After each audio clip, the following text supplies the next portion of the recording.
নমস্কার বন্ধুরা, স্বাগতম আরও একটি নতুন ভিডিওতে। আজকের গল্পটি আমাকে লিখে পাঠিয়েছে অমিত, হুগলি থেকে। তো চলুন শুরু করা যাক। আমি আজ আপনাদের সাথে আমার জীবনের এমন একটা ঘটনা শেয়ার করতে চলেছি যা আমি আর আমার বন্ধু অমিত কোনোদিনও ভুলতে পারবো না। এটা কোনো বানানো গল্প নয়, আমাদের সাথে ঘটে যাওয়া এক বাস্তব ভয়ঙ্কর অভিজ্ঞতা। ঘটনাটা আজ থেকে বছর 5 আগের। আমার মামা বাড়ি, মানে আমার মায়ের বাপের বাড়িটা বেশ পুরনো, গ্রামের দিকে নিরিবিলি পরিবেশে। অনেকদিন ধরেই মামার সাথে দেখা হয়নি, তাই পুজোর ছুটিতে আমি আর আমার স্কুল জীবনের সবচেয়ে কাছের বন্ধু অমিত ঠিক করলাম মামার বাড়ি থেকে ঘুরে আসব। মামা বাড়ির গল্প আমি অমিতকে অনেকবার বলেছি। পুরনো বাড়ি, দিঘি, আমবাগান সব মিলিয়ে একটা অন্যরকম আকর্ষণ ছিল জায়গাটার প্রতি। আমরা দুজনেই খুব উত্তেজিত ছিলাম সেই যাত্রায়। মামা মামি আমাদের খুব আনন্দ করেই গ্রহণ করলেন। প্রথম দিনটা খুব আনন্দেই কাটলো। পুরোনো দিনের গল্প, খাওয়া দাওয়া, গ্রামের রাস্তায় উদ্দেশ্যহীনভাবে ঘুরে বেড়ানো, সব মিলিয়ে বেশ ভালোই লাগছিল। অমিতও খুব উপভোগ করছিল। সেদিন রাতে খাওয়ার পর আমরা মামার সাথে গল্প করছিলাম। কথায় কথায় মামা সেই পুরনো ঘরটার কথা তুললেন, যেখানে আমাদের থাকার ব্যবস্থা হয়েছিল। গম্ভীর মুখে মামা বললেন, তোরা যে পুরনো ঘরটায় আছিস ওটা নিয়ে অবশ্য একটা কথা গ্রামে প্রচলিত আছে। বহু বছর আগে আমার এক পিসি ওই ঘরেই আত্মহত্যা করেছিলেন।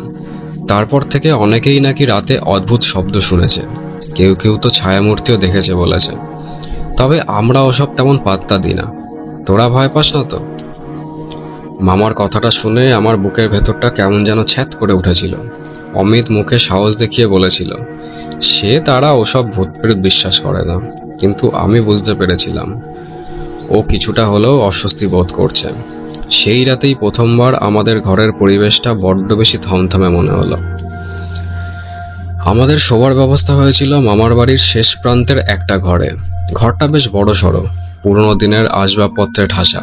দেয়ালে একটা আবছা হয়ে যাওয়া পুরনো দিনের ছবি টানানো ছিল। জানি না কেন সেই ছবিটার দিকে তাকালেই গা ছমছম করত। রাতে অমিতকে দেখলাম ও ঠিকমতো ঘুমোতে পারছে না, একটু এপাশ ওপাশ করছিল।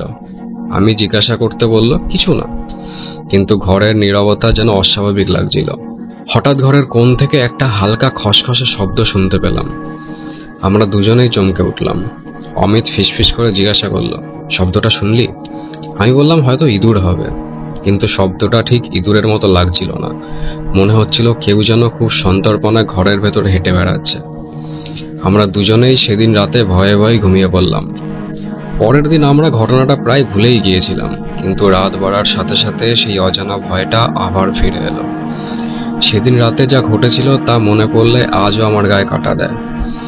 মাঝরাতে হঠাৎ করেই ঘরের আলোটা একবার দপ করে জ্বলে নিভে আবার জ্বলে উঠল। অমিত প্রায় চিৎকার করে উঠেছিল। আমি ওকে সামলে নিয়ে বললাম, হয়তো লোডশেডিং। কিন্তু বাইরের বারান্দায় আলো জ্বলতে দেখে বুঝলাম ব্যাপারটা স্বাভাবিক নয়। ঘরের তাপমাত্রা যেন হঠাৎ করে অনেকটাই কমে গেল। একটা ঠান্ডা স্রোত আমাদের শরীর ছুঁয়ে গেল। আর তখনই দেখলাম দেয়ালে টানানো সেই পুরনো ছবিটা অল্প অল্প দুলছে। যদিও ঘরে কোনো হাওয়া ছিল না। অমিত ফ্যালফ্যাল করে আমার দিকে তাকিয়েছিল। ওর মুখটা ভয়ে ফ্যাকাশে হয়ে গিয়েছিল।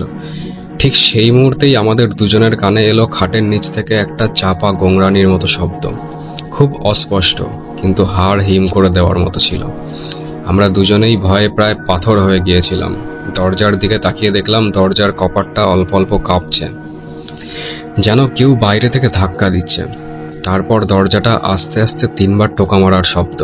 অমিত ভয়ে আমার হাতটা চেপে ধরেছিল। বাইরে থেকে কোনো উত্তর এলো না, শুধু একটা দীর্ঘশ্বাসের মতো শব্দ শুনতে পেলাম আমরা। সেই রাতে আমাদের আর এক ফোঁটাও ঘুম আসেনি। আমরা দুজনে আলো জ্বেলে খাটের এক কোণে জড়সড় হয়ে জেগে বসেছিলাম। ভোরের আলো ফোটার সাথে সাথে যেন ঘরের সেই থমথমে ভাবটা একটু কাটলো। আমরা আর এক মুহূর্ত দেরি করিনি। মামা মামিকে কোনো রকমে একটা অজুহাত দেখিয়ে সকালের প্রথম বাস ধরেই আমরা শহরে ফিরে এসেছিলাম। অমিত পুরো রাস্তায় একটা কথাও বলেনি। ওর চোখে মুখে স্পষ্ট ছিল আতঙ্কের ছাপ। মামার বাড়িতে ঠিক কি হয়েছিল সেই রাতে, বা কে সেই আত্মহত্যাকারী আত্মীয়ের আত্মা ছিল, তা আমরা আজও জানি না।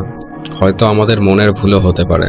কিন্তু সেই ঠান্ডা স্পর্শ, সেই আবছা ছায়ামূর্তি, দরজায় সেই রহস্যময় টোকা, এগুলো আমি আর অমিত দুজনেই স্পষ্ট অনুভব করেছিলাম। এরপর আমি আর কোনোদিনও মামার বাড়ির ওই ঘরটায় রাত কাটাতে যাইনি। কিছু কিছু ঘটনা থাকে যার কোনো বৈজ্ঞানিক ব্যাখ্যা হয়তো পাওয়া যায় না, কিন্তু তার অস্তিত্বকে অস্বীকারও করা যায় না। তো বন্ধুরা, গল্পটা এখানেই শেষ হলো। গল্পটি ভালো লাগলে লাইক করুন, সাবস্ক্রাইব করুন আর শেয়ার করুন। আর আপনি যদি এরকম কোনো গল্প পাঠাতে চান তাহলে কমেন্টে লিখুন।